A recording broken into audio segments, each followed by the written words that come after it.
Soul Tribe, Solstice here. I'm going to tell you about my purple cabbage and red onion sauerkraut recipe that I use to boost my immune system. It really helps with your gut health. Microbiomes is a new technology that is up and coming when it comes to really increasing your immune system with the probiotics and the prebiotics that you find in onions and the probiotics from the fermented sauerkraut. So I like to start with finely cutting up the cabbage and the red onion. Raw purple onion is added to the sauerkraut recipe as a prebiotic, which is basically indigestible fibers that keep the probiotic bacteria from the purple cabbage thriving. Fermenting purple cabbage produces beneficial flora for your gut, which increases the bioavailability and absorption of minerals from the real salt, as well as vitamins, especially B's and C's. Purple cabbage has 56% of your recommended daily intake of vitamin C. In addition, just 1 cup of raw purple cabbage contains 1 gram of protein, 7 grams of carbs, 2 grams of fiber, 28% of vitamin K, 11% of B6, 6% of vitamin A, 5% of potassium, 5% of thiamine, and 5% of riboflavin. The onion and cabbage combined produce a potent antiviral, antibacterial, and antifungal substance, strengthening your immune system. If you buy sauerkraut from the store, they've killed off the beneficial bacteria by putting a sulfite preservative in it, and if you buy the healthy kind, like Bubby's, it'll be around $7 for a quart jar of it, and the cabbage they use isn't even organic. So this is by far the best and easiest way to go. Okay, now we are just ready to mix it up and measure it into the jar so we know approximately how much we have of it, and then we'll know how much salt to put in.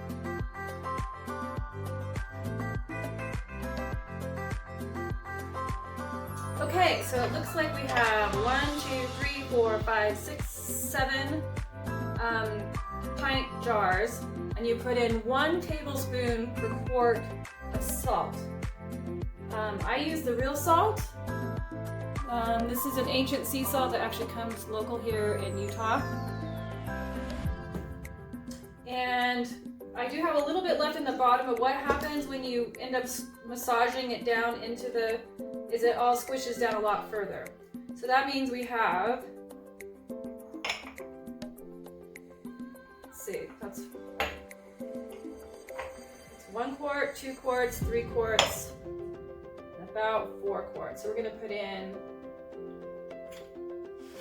see, I don't do math well.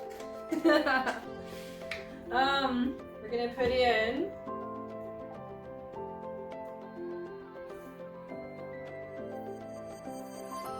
1, 2, 3, and a half. Your measurements are going to be different each time because depending on how big your cabbage size is and your onion. So that's why you measure it out. And then we put it back in and we start to squish it all down and massage it. And then we squish it back into the jars tightly as possible. Try to take out all of the air pockets. And then we'll cover the tops of them with olive oil. And I sometimes, if it's not quite liquidy enough, because you're going to squeeze out a lot of the water that's in the cabbage, if it's not liquidy enough, then you need to add just a little bit of water. And don't use water that has chlorine in it because it will just actually kill the good bacteria, the bacteria that's actually on these leaves that you don't want to rinse off too much because that's part of the fermentation process. I like to use mineral or like the local spring water because that has natural minerals in it. The minerals haven't been taken out, and that gives you a little extra something for the bacteria to grow on.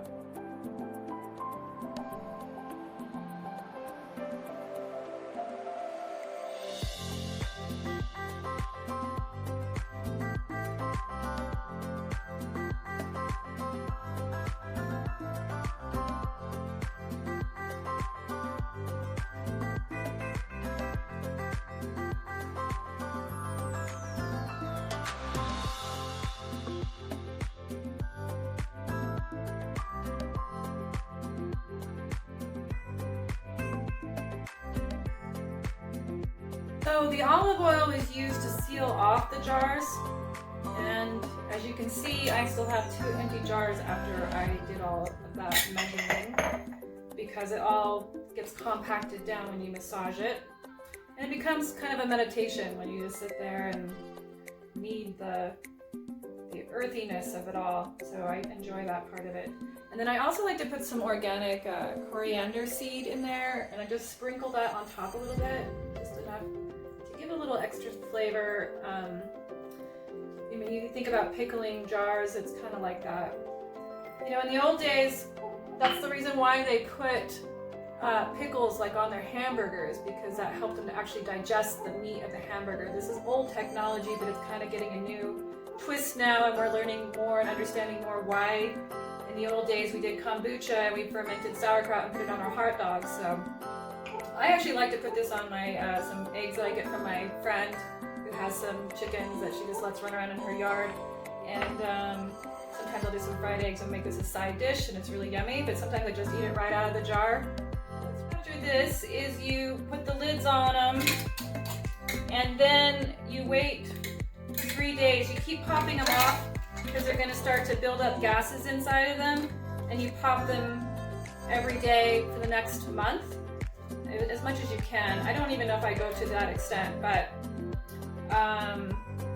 in 3 days you should be able to start eating it. You'll start to see bubbling up. If you do see some white moldy substance on top, then I probably wouldn't eat that. But if it smells vinegary, maybe even a little bit alcoholic, that's fine. You can eat that.